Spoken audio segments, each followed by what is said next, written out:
तो इस तरह की चीजों से बचने के लिए जरूरी है तमाम डिजिटलाइज करे जाएं, जी। जहां संभव हो किचन या मेन एंट्रेंस या ऐसी जगह पर जहां संभावना बनी रहती हो। ना केवल इस तरह की घटनाओं से रोक पाएंगे जो सीसीटीवी कैमरे हैं, बिल्कुल। चोरी और दूसरी तरह के अपराधों से भी समाज को मुक्ति मिल सकती है, ठीक है सहायता मिल सकती सर, है। हमारे साथ बने रहिए। हमारे साथ ममता काले जी हैं, सामाजिक कार्यकर्ता। ममता जी, बहुत बहुत आपका स्वागत है। ये खबर देखिए, 8 साल से एक मेड एक घर में काम करती है। 8 साल में तमाम विश्वास लोग कायम कर लेते हैं, उनके भरोसे अपने घर को, किचन को छोड़ सकते हैं। लेकिन 8 साल बाद जब ये पता चले कि यूरिन से आटा गूंथा जाता था, उससे रोटी बनती थी, उनको इन्फेक्शन हुआ, तो किस तरह की सोच थी ये? क्या आप एनालिसिस करती हैं? अंजनी जी, बहुत बहुत धन्यवाद। ये एक बहुत ही महत्वपूर्ण विषय है और आप लोगों ने इसको उठाया, बहुत अच्छा किया, क्योंकि ये एक सामाजिक बुराई है और इससे ज्यादा मैं बोलूंगी कि ये एक व्यक्ति विशेष की मानसिक एक जिसे कहते हैं ना विकृति, वो है। इस महिला के अंदर कोई ना कोई ऐसी विकृति है जिससे ये जूझ रही है, और जिनके घर में ये 8 साल से काम कर रही है उन उसके वहां पर इसके साथ क्या ट्रीटमेंट होता है, इसको कुछ बुरा लगता है और ये उस क्या कहते हैं गुस्से को इस तरीके से निकालती है।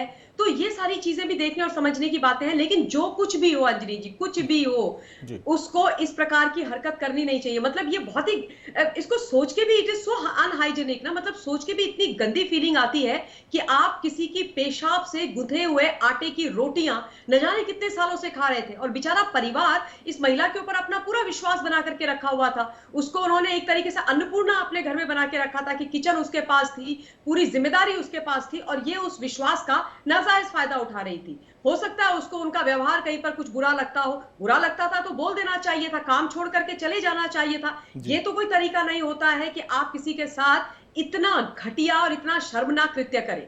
तो मुझे लगता है ये एक बहुत बड़ी मानसिक विकृति है, ये एक मेंटल डिसऑर्डर है, जिसके बारे में डेफिनेटली बाकी चीजें भी देखी जानी चाहिए। और एक बात जरूर बोलूंगी मैं, जैसा अभी वेद भूषण जी ने बोला है कि हर एक घर में सिक्योरिटी मेजर्स रखने बहुत जरूरी हैं, क्योंकि आजकल जितने भी घर हैं, आपके हैं, मेरे हैं, किसी के भी घर है, सबके घरों में डोमेस्टिक हेल्प होती है। हम लोग 24/7 उनके आसपास तो खड़े रह नहीं सकते हैं, है ना, इधर उधर होते हैं। तो किचन में और अपनी ऐसी महत्वपूर्ण जगहों में सीसीटीवी लगाना बहुत आवश्यक है, और बड़े सारे घर आजकल लगाते भी हैं, क्योंकि कौन क्या कर रहा है, किसके दिमाग में क्या चल रहा है, हम जान ही नहीं पा रहे हैं। आजकल वो हाथी के दांत खाने के और दिखाने के और वाली स्थिति लोगों की हो गई है। मुंह के सामने बड़े अच्छे दिखेंगे, पीठ पीछे क्या करेंगे वो, मतलब प्रत्यक्षम किम प्रमाणम, या आप दिखा रहे हैं ब्लर करके ये महिला जो कर रही है। तो ये तो बड़ा चिंताजनक है। मुझे याद आता है, एक मैंने वीडियो देखा था कुछ समय पहले, जिसमें एक जो डोमेस्टिक हेल्प थी, वो जो पोछे की बकेट होती है, पोछे का जो पानी होता है,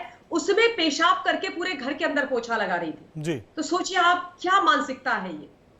वेद सर, आपसे जानना चाहेंगे, हम दिल्ली एनसीआर की बात करें, यहाँ पे तमाम वर्किंग कपल्स रहते हैं जो मियाँ बीबी दोनों ऑफिस जाते हैं, बच्चों को इनके भरोसे छोड़ के जाते हैं। हमारे तमाम ऐसे साथी हैं जो खुद ऐसे ही मेड के ऊपर अपने बच्चों को छोड़ के आते हैं, उनके ऊपर क्या असर पड़ता होगा?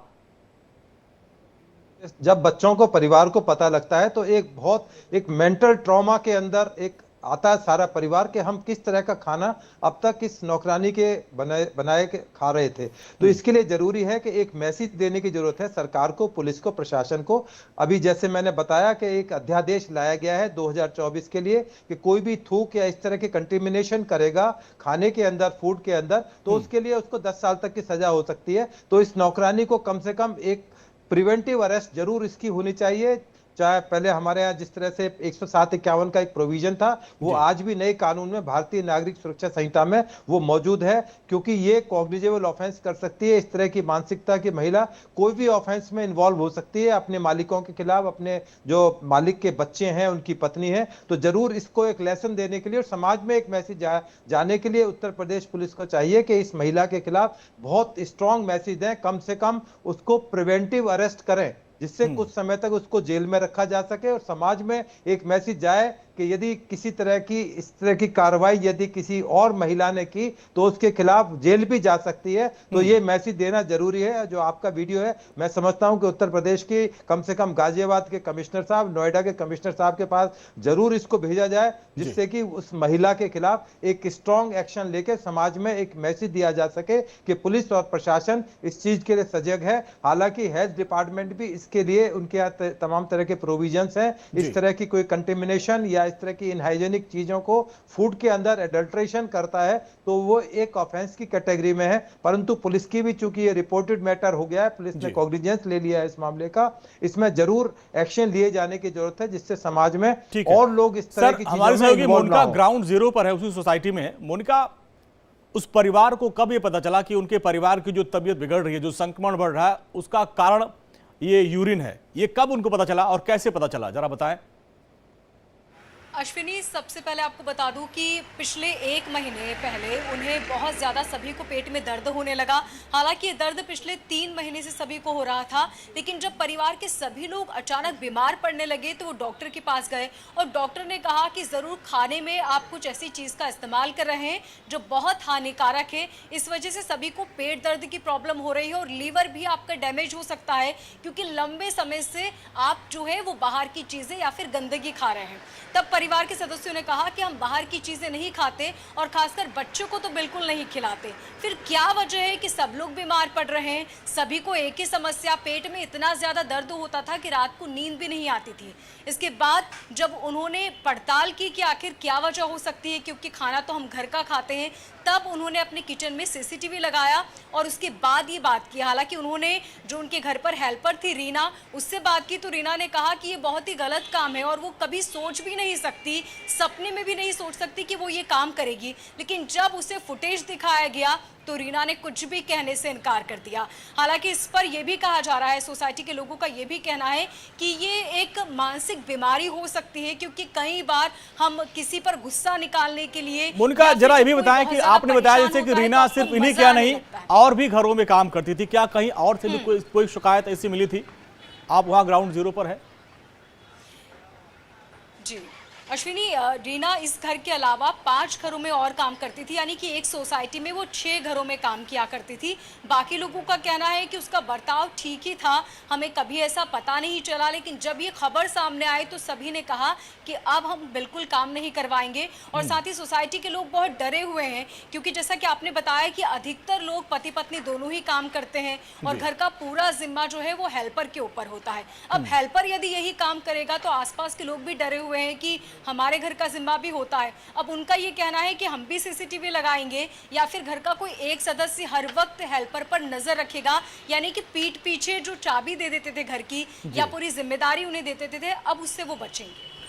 ममता जी, जो वर्किंग कपल्स है, जो हमारे कुछ साथी भी हैं, वो कहते हैं कि अच्छी मेड मिलना और बड़ा मुश्किल होता है, बहुत ढूंढ के लाया जाता है कि भाई आप हमारे घर पे काम करिए, हमारे बच्चों को देखभाल करिए। लेकिन अब इस तरह 8 साल काम करने के बाद अगर ऐसी खबर सामने आती है तो किस पे भरोसा करें, कैसे मेड लेके आएंगे? क्योंकि वर्किंग कपल हैं, बच्चे भी स्कूल से आने के बाद उन्हीं के भरोसे छोड़ दिया जाता है। अंजनी जी, वास्तव में ये एक बहुत बड़ी समस्या है और मेड्स, मैं भी एक गृहिणी हूँ, एक महिला हूँ, तो जो डोमेस्टिक हेल्प है ना, वो धुरी हो जाती है, हमारे घर की लाइफलाइन हो जाती है। उनके बिना हम अपना घर, अपना दिनचर्या सोच ही नहीं सकते हैं, तो महत्वपूर्ण हिस्सा हो जाते हैं। टू बी वेरी ऑनेस्ट, आजकल जितने भी वर्किंग लोग हैं, हम सारे ही लोग इन लोगों का बहुत ज्यादा ध्यान रखते हैं, अपने से ज्यादा ध्यान रखते हैं, क्योंकि हमें पता है कि इनकी नाराजगी हम झेल नहीं पाएंगे, है ना।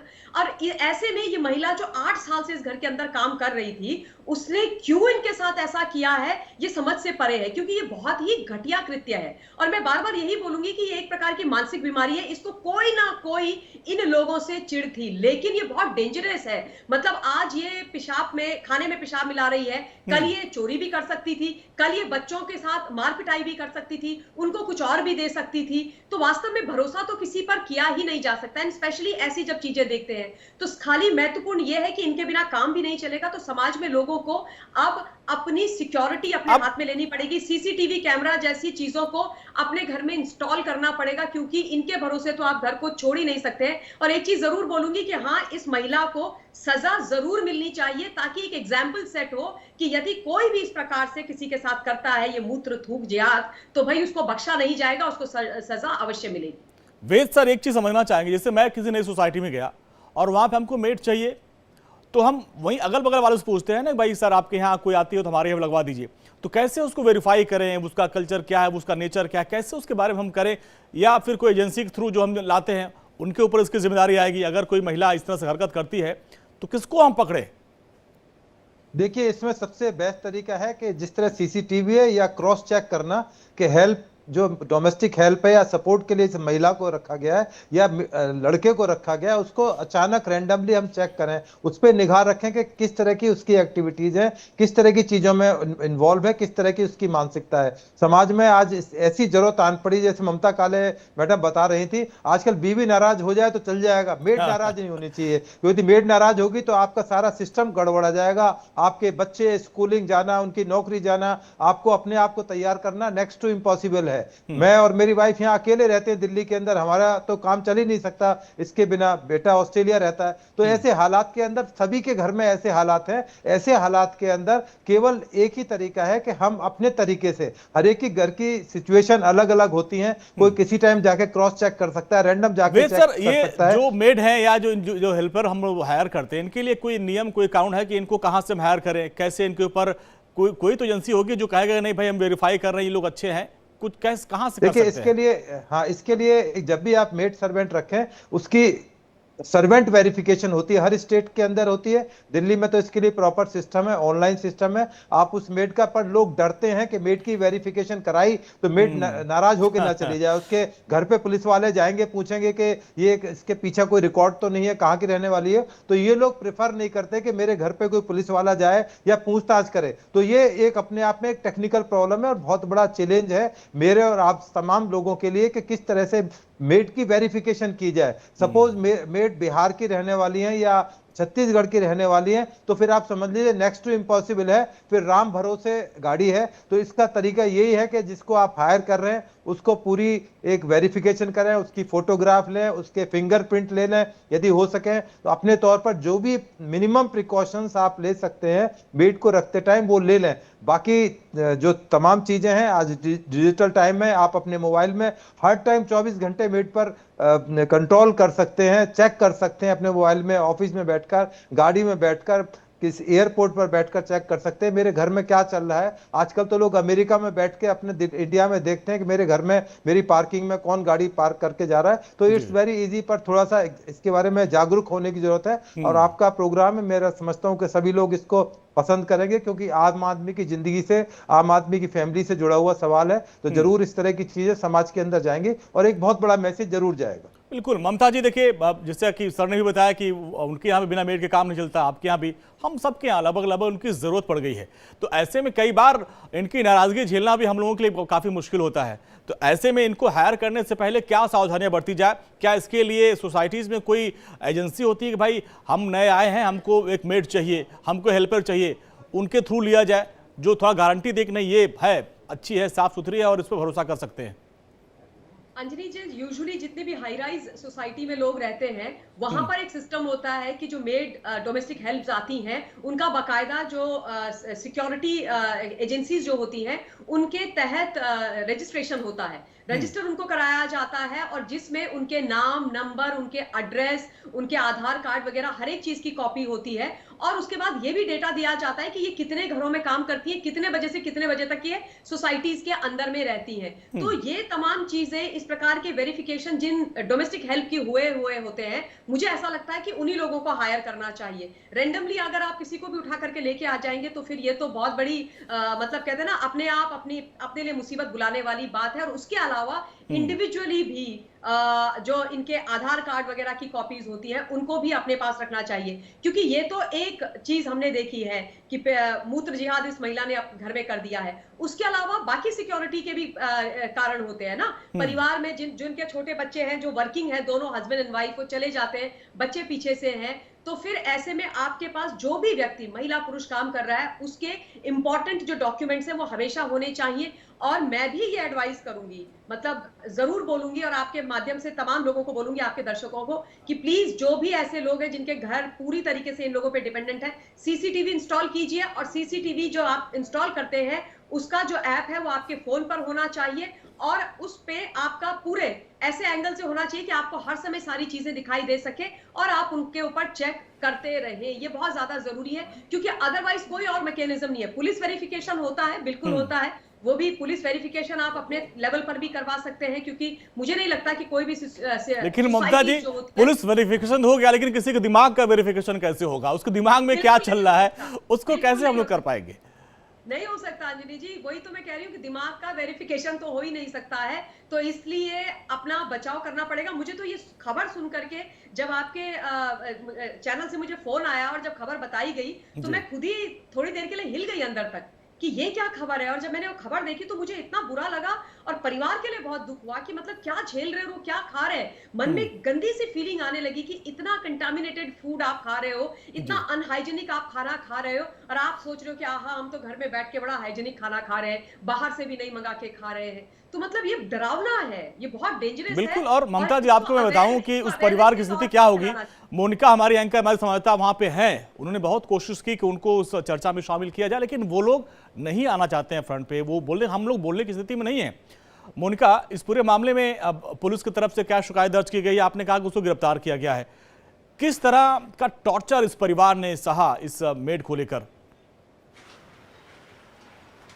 अश्विनी, एफआईआर दर्ज हो चुकी है और पुलिस का यही कहना है कि अब पूछताछ जारी है। एफआईआर में ये भी कहा गया है कि उससे आगे पूछताछ होगी, उसके परिवार से पूछताछ होगी। आपने इसमें बहुत महत्वपूर्ण बातें की, एफआईआर दर्ज होने के साथ ही कि वेरिफिकेशन होना चाहिए। रीना का वेरिफिकेशन हुआ था, इतना ही नहीं, उस सोसाइटी में वो 10 सालों से काम कर रही है। जब हम सोसाइटी के अंदर दाखिल हुए, हमने वहाँ पे सिक्योरिटी में बात की तो उनका कहना था कि रीना का व्यवहार बहुत अच्छा था और वो लगभग 12 घंटे सोसाइटी में बिताती थी। यानी कि आप अंदाजा लगाइए कि वो सोसाइटी में कितना लंबे वक्त तक रहती थी। लोगों का भरोसा उन्होंने जीत लिया था। सोसाइटी के लोगों का कहना है कि हमें रीना पर खुद से ज्यादा भरोसा था। अपने घर की चाबी हम उसे दे देते थे, अपने बच्चों को उसकी सुपुर्द किया करते थे क्योंकि वो बहुत अच्छे से बच्चों की देखभाल करती थी। सिक्योरिटी का कहना है कि वो अंदर आती थी, उसके बाद हम उससे कभी पूछताछ नहीं करते थे क्योंकि वो बहुत लंबे टाइम से सोसाइटी में काम कर रही है और उसका परिवार भी यहीं का रहने वाला है। अब आप अंदाजा लगाइए कि पुलिस वेरिफिकेशन हो गया, सबका भरोसा जीत लिया, एक ही सोसाइटी में 10 सालों से काम कर रही है, एक घर में 8 साल से काम कर रही है। हम अंदाजा भी नहीं लगा सकते कि वो ऐसा काम कर सकती थी, लेकिन उसने किया। इसके पीछे की क्या मानसिकता है, क्या वजह है, ये तो सिर्फ रीना ही बता सकती है क्योंकि परिवार का ये कहना है कि वक्त पर उसे वेतन दिया जाता था, कई बार एडवांस भी फैमिली दे देती थी उसके बच्चों के लिए। अब वेद सर, वैसे में अब इससे बड़ी सहूलियत क्या होगी जब पूरी सोसाइटी में हर परिवार के लोग कह रहे हैं भैया बहुत अच्छी है, रीना से आप काम करवा सकते हैं। सिक्योरिटी गार्ड कह रहा है कि सर बहुत अच्छी है, 10 साल से इसी सोसाइटी में काम करती है, सबके बच्चों का ख्याल रखती है, किचन में खाना अच्छा बनाती है। अब इससे ज्यादा क्या जांच पड़ताल की जाएगी? देखिए, इसको कहते हैं विश्वासघात। आपने अपने नौकर पर विश्वास किया, सर्वेंट पर विश्वास किया और उसने आपके साथ विश्वासघात किया। ये समाज के अंदर पहले भी होता रहा है, आज भी है और आगे भी रहेगा। केवल सतर्कता ही इसका एक रास्ता है। सावधानी हटी और दुर्घटना हुई। तो इस तरह से ये प्रकरण सामने आया है। तो आने वाले समय में उम्मीद है कि लोग इस तरह की ओवर ट्रस्ट जो करते हैं, हम विश्वास कर लेते हैं, अपने ड्राइवर पर विश्वास करते हैं, अपने नौकर पर विश्वास करते हैं, अपने गांव में जो हमारे काम कर रहे हैं, हमारे हेल्पर हैं, सर्वेंट्स हैं, उन पर ट्रस्ट करते हैं। परंतु ट्रस्ट करना अच्छी बात है, पर ओवर कॉन्फिडेंस करना भी ये साबित करता है कि अच्छा नहीं है। वक्त रहते हुए इन लोगों की भी क्रॉस चेक किया जाए, जिससे कि इस तरह की चीजें समाज में ना हो, उनके परिवार में ना हो, वो सुरक्षित रह सके। इस तरह की जो इनहाइजेनिक जो बातें या थूकने को लेकर हो, चाहे पेशाब को लेकर हो, या और किसी तरह की एडल्ट्रेशन है। क्योंकि आपने तो केवल यही देखा है, बहुत से मामले ऐसे आए हैं कि जहां सर्वेंट्स ने वहां पर पॉइजन मिलाकर पूरे परिवार को खत्म कर दिया है, या किसी इंडिविजुअल से उनकी रंजिश थी, उनको खाने में मिलाकर या दूध में मिलाकर जहर दे दिया, या तेजाब मिला दिया, या साइनाइड मिला दिया, या और कोई पॉइजनस चीज दी है। क्योंकि बहुत सारी चीजें रिवेंज के लिए भी की जाती हैं कि आपने मुझे मिसयूज किया है एज नौकरानी, मुझे बदतमीजी की, मेरे साथ में मिसबिहेव किया मालकन ने, तो मालकन को भी मैं एक लेसन देना चाहती हूं। तो इस तरह की चीजें समाज के अंदर पहले भी होती रही हैं, क्योंकि पहले इतना डिजिटलाइज नहीं था, कैमरे नहीं थे, परंतु अब तमाम चीजें प्रकाश में आती हैं, टीवी पर, सोशल मीडिया पर डिबेट होती हैं, तमाम समाज के अंदर एक मैसेज पहुंचता है कि इस तरह की चीजों से हमें सतर्क रहना चाहिए। तो केवल इसका एक ही रास्ता है कि हम तमाम चीजों को बिल्कुल ओपन आई से उस पर निगाह रखें और इस तरह के जो भी लोग हैं उनको आइडेंटिफाई करके उनको ब्लैक लिस्टेड किया जाए। अब इसको इस सोसाइटी से ब्लैक लिस्टेड करना चाहिए, बल्कि तमाम सिस्टम को ये पता होना चाहिए कि ये नौकरानी गलत है और इसको कोई भी नौकरी पे ना रखे। तो एक समाज के अंदर मैसेज जाएगा कि यदि नौकरी मिलनी भी मुहाल हो जाएगी। जिस तरह से पुलिस के अंदर या सरकारी नौकरी में जब वेरिफिकेशन की जाती है तो उसका क्रिमिनल रिकॉर्ड चेक किया जाता है कि क्या इसके खिलाफ कोई क्रिमिनल रिकॉर्ड पेंडिंग है, तो उसको मना कर दिया जाता है कि आपके खिलाफ तो पहले ही रेप का चलिए मुकदमा सर, है बहुत या महत्वपूर्ण पहले। जानकारी आपने दी। ममता जी हाँ। आपका, वेद सर आपका, मोनिका आपका बहुत बहुत शुक्रिया इस पूरी बातचीत